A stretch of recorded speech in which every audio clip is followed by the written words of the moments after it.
వనక్కం ఆదాబ్, welcome to your favourite show. ఈ వారం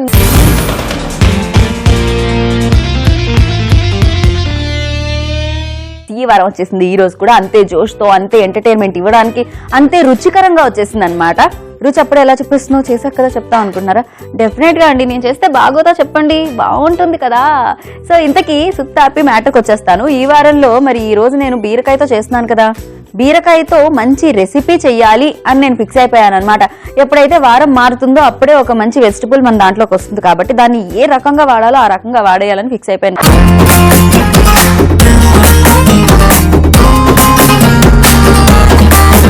ఈ రోజు బీరకాయ వచ్చేసింది కదా, బీరకాయతో బోలెడన్ని రకాలు చేసుకోవచ్చండి.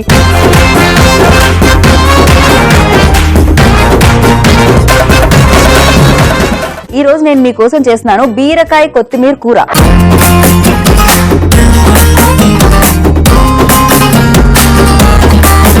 మరి ఈ బీరకాయ కొత్తిమీర కూరను తయారు చేసేద్దామా? ముందు ఏం చేద్దామంటే స్టవ్ ఆన్ చేసి పాన్ పెట్టుకుందాం. దీంట్లో కొంచెం ఆయిల్ వేయాలి, ఎక్కువ కాదు, లైట్ గా.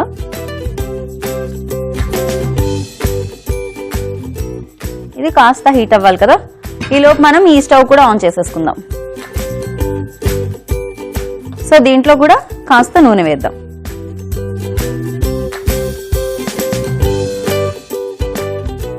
కర్రీకి సరిపడే ఆయిల్, ఇవి రెండు బాగా హీట్ అవ్వాలన్నమాట. సో బీరకాయ నాకు చాలా ఇష్టమైంది. అంటే నాకు వెజిటబుల్స్ అన్ని తింటూనే ఉంటాను నేను, కానీ బీరకాయ ఏంటంటే దీంట్లో ఉన్న స్పెషాలిటీ ఏంటంటే హెల్త్ బాగాలేనప్పుడు కూడా పెట్టే వెజిటబుల్ అనమాట ఇది. మీ ఇంట్లో జ్వరం వచ్చింది అనుకోండి ఎవరికైనా, వెంటనే ఓకే వేరేవి తినొద్దు, పచ్చం చేయాలి అంటే ఏం చేస్తారు, బీరకాయో ఇంత రసం వేసి బీరకాయ కూర చేసి పెట్టేస్తారనమాట. బీరకాయలో ఏం వేయకపోయినా ఇంత ఉప్పు జీలకర్ర వేస్తే ఆ కూర ఎంత బాగుంటుందో. అందుకని ఆ బీరకాయని పెడుతూ ఉంటారు. బీరకాయకి తొందరగా అరిగిపోతుంది అనమాట, డైజెషన్ తొందరగా అయిపోతుంది. అండ్ బీరకాయలో ఉన్న ఔషధాలు ఇంకా దేంట్లో లేవట, అందుకనే బీరకాయని ఒంట్లో బాగాలేని వాళ్ళకు కూడా పెడతారనమాట. అది దీని స్పెషాలిటీ. సో ఇక్కడ ఆయిల్ హీట్ అయింది కదా, ఇప్పుడు దీంట్లో వేసేసుకుందాం కొత్తిమీర. ఫ్రెష్గా చక్కగా కడిగి బాగు చేసింది. మనం ఫైనల్గా ఏదో గార్నిష్ కోసం వేస్తూ ఉంటాం, కానీ ఈరోజు ఈ కొత్తిమీరతోనే చేస్తున్నాను. కొత్తిమీర కూడా మంచి ఫ్లేవర్ని ఇస్తుంది. కొత్తిమీర కూడా ధనియా లీఫ్ కాబట్టి ఇది చాలా మంచిది అన్నమాట డైజెషన్కి.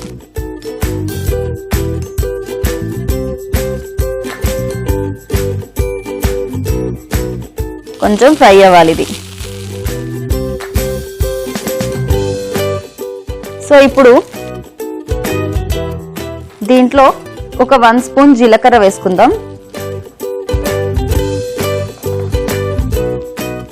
అలాగే కాస్త జీలకర్ర ఫ్రై అయింది అనుకోగానే దీంట్లో వేసేద్దాం ఆనియన్ పేస్ట్.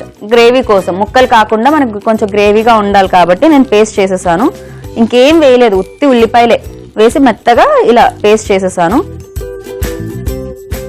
ఈ గుజ్జును దీంట్లో వేసి ఫ్రై చేసుకోవాలి.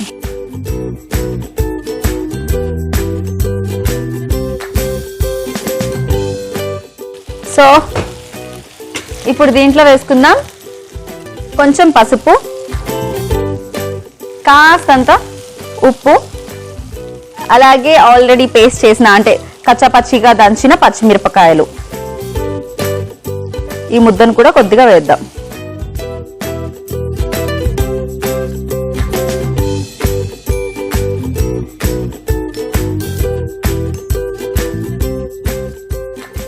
ఇది వేగింది, ఇంకా మనం స్టవ్ ఆపేద్దాం.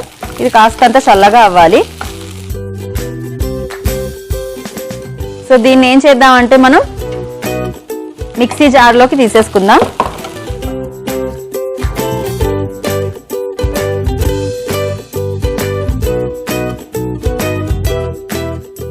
ఓకే, ఇది కాస్త చల్లారాలి కాబట్టి పక్కకు పెడదాం.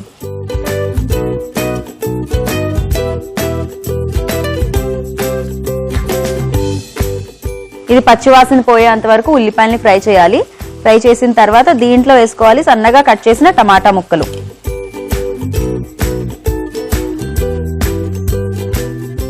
అలాగే ఇందులో వేసుకోవాలి 1 స్పూన్ అల్లం వెల్లుల్లి పేస్ట్.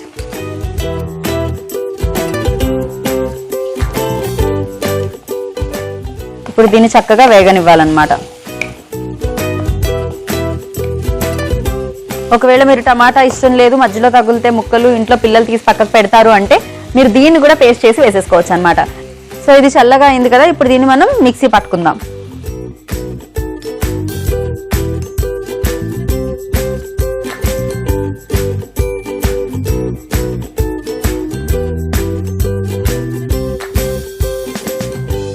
మీరు ఒకవేళ కావాలంటే దీంట్లో కొంచెం నీళ్లు కూడా వేసుకోవచ్చు, ఎలాంటి అభ్యంతరాలు లేవు. నీళ్ళు వేయకూడదు అలాంటి రూల్స్ ఏమీ లేవన్నమాట.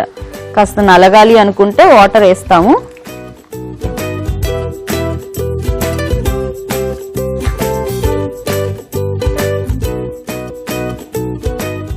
ఓకే, సో చూసారుగా ఇలా మనకి కొంచెం పేస్ట్లా తయారైంది. కాస్త వాటర్గానే ఉండాలి.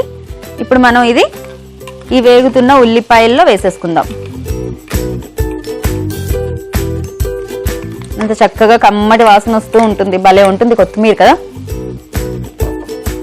కొత్తిమీర పచ్చడి కూడా చాలా బాగుంటుంది. మా ఇంట్లో ఎక్కువ చేస్తూ ఉంటారు. ఇన్ఫ్యాక్ట్ పుట్నాలతో చేసే దాంట్లో కూడా కొంచెం కొత్తిమీర వేసి చేస్తూ ఉంటారు, ఎందుకంటే ఆ ఫ్లేవర్ కోసం అన్నమాట. సో ఇప్పుడు ఇందులో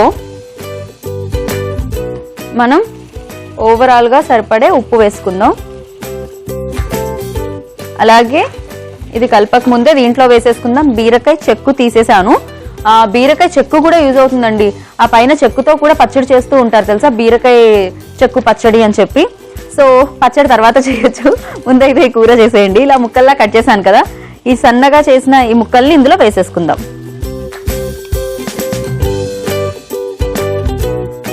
సో దీంట్లో వేద్దాము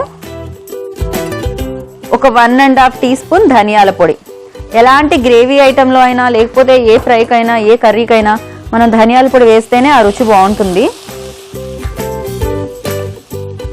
ఓకే, సో బీరకాయ తొందరగా ఉడికిపోతుంది. బీరకాయ కూడా ఏమిటంటే ఎంత వేసినా కూడా లాస్ట్లో కూర ఇంతే అవుతుంది. అందుకే చాలా మంది శనగపప్పు బీరకాయ ఇలా వండుకుంటూ ఉంటారు, వేరేది ఏదైనా వేసి దానికి తోడుగా. ఎందుకంటే బీరకాయ ఉడికిన తర్వాత కొంచెమే అవుతుంది అనమాట కూర. ఇంట్లో ఎక్కువ మంది ఉన్నారనుకోండి, ఎన్ని బీరకాయలు చేసినా సరిపోవు. అయితే దీంట్లో కొంచెం నీళ్లు పోసుకుందాం.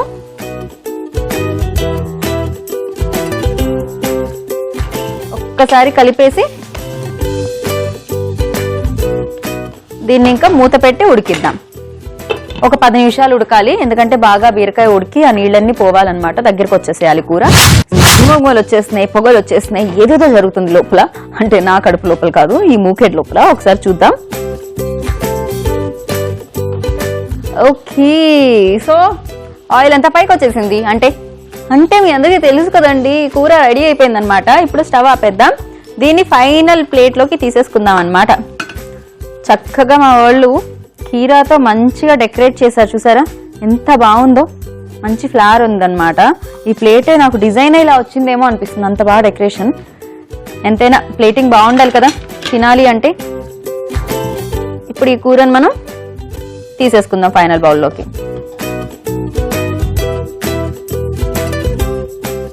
చూసారా, బీరకాయ మామూలుగా అయితే కొంచెం అవుతుందా, మనం దీంట్లో వేసిన పేస్ట్ వల్ల, టమాటా వల్ల ఎంత ఎక్కువ కూర.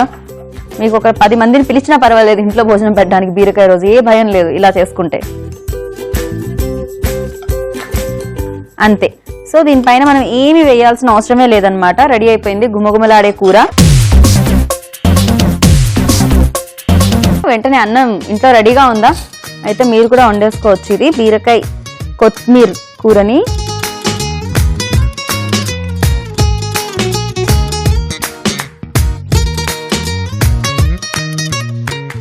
భలే ఉందండోయ్. ఆ జీలకర్ర ఎక్కువ వేసాం కదా. మీరు బీరకాయ తింటున్నారా లేకపోతే చేపల పులుసు తింటున్నారా, చేపల కూర తింటున్నారా అర్థం కాదనమాట, అంత బాగుంది. భలే మంచి రుచి ఉంది. మరి ఇంత గుమగుమలాడే ఈ కూరని మీరు కూడా ఇంట్లో తయారు చేసుకుని అందరికీ తినిపించాలనుకుంటున్నారు కదా. మరి ఇంకెందుకు ఆలస్యం, వెంటనే నోట్ చేసుకోండి. బీరకాయ కొత్తిమీర కూరకు కావాల్సిన పదార్థాలు తయారు చేసుకునే విధానం. బీరకాయ కొత్తిమీర కూర తయారు చేయడానికి కావాల్సిన పదార్థాలు: బీరకాయ, కొత్తిమీర, నూనె, ఉప్పు, పసుపు, ఉల్లిపాయ పేస్ట్, అల్లం వెల్లుల్లి పేస్ట్, ధనియాల పొడి, జీలకర్ర, టమాటా ముక్కలు. బీరకాయ కొత్తిమీర కూర తయారు చేసుకునే విధానం: ముందుగా స్టవ్ వెలిగించి పాన్ పెట్టి కొంచెం నూనె వేసి వేడవనివ్వాలి. ఈలోపు మరో స్టవ్ వెలిగించి కడాయి పెట్టి కాస్త నూనె వేసి 1 స్పూన్ జీలకర్ర వేసి కాస్త వేగాక 1/2 కప్పు ఉల్లిపాయ పేస్ట్, పసుపు, పచ్చిమిరపకాయ పేస్ట్ వేసి వేగనివ్వాలి. నూనె వేడైన మరొక పాన్ లో కొత్తిమీరను వేసి వేయించి చల్లారడానికి పక్కకు పెట్టాలి. ఇప్పుడు వేగుతున్న ఉల్లిపాయ పాన్ లో 1 కప్పు టమాటా ముక్కలు, 1 స్పూన్ అల్లం వెల్లుల్లి పేస్ట్ వేసుకోవాలి. ఇది వేగే లోపు చల్లారిన కొత్తిమీరను మిక్సీ జార్లోనికి తీసుకొని కొన్ని నీళ్లు పోసి ఒక పేస్ట్ లా చేసుకోవాలి. ఇలా పేస్ట్ లా చేసుకున్న దాన్ని ఆల్రెడీ ఉడుకుతున్న ఉల్లిపాయ మిశ్రమంలో వేసి మొత్తానికి సరిపడా ఉప్పు వేసి 1 కప్పు బీరకాయ ముక్కలు, 1.5 టీ స్పూన్ ధనియాల పొడి, కొన్ని నీళ్లు వేసి 10 నిమిషాలు ఉడికించుకోవాలి. ఉడికాక గార్నిష్ చేసిన సర్వింగ్ బౌల్ లోనికి తీసుకొని సర్వ్ చేయాలి. అంతే, గుమగుమలాడే కమ్మనైన బీరకాయ కొత్తిమీర కూర రెడీ. ఈ వారాన్ని మీరు మళ్ళీ చూడాలనుకుంటున్నారా? అయితే మీరు యూట్యూబ్ లో, ఫేస్బుక్ లో చూసేయచ్చండి.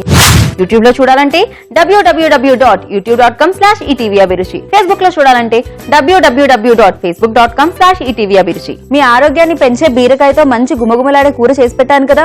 మరి ఇలాగే గుమగుమలాడే రుచులతో మళ్ళీ మనం కలుసుకుందాం మన ఈ వారంలో. అంతవరకు చూస్తూ ఉండండి ఈటీవీ అభిరుచిని. నేను మీ Geetha Bhagat, signing off. Take care, bye.